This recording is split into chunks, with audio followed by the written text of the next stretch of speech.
il vient avec l'idée d'une revanche.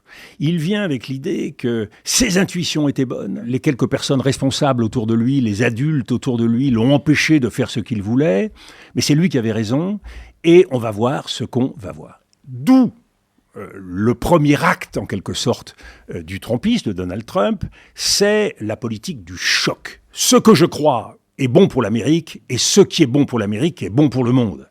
Et donc, je vais m'exercer à appuyer de toutes mes forces sur chacun des grands sujets auxquels je suis confronté, et par un effet de sidération, je vais changer la donne.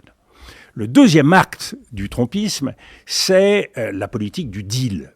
C'est l'idée que tout problème trouve sa réponse dans une négociation et dans un accord favorable, bien sûr, aux États-Unis, parce qu'un bon deal pour Donald Trump, c'est un deal qui lui est favorable et pas gagnant-gagnant, comme disent les Chinois.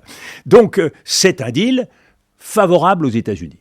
Mais il y a une troisième donnée qui est la plus nouvelle, vous avez raison de le souligner, qui est la politique néo-impériale.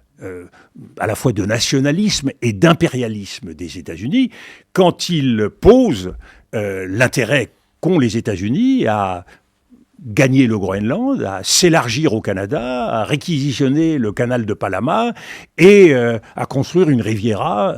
Donc il y a à la fois un phénomène d'expansion et un phénomène intéressant et très curieux sur le plan démocratique de privatisation.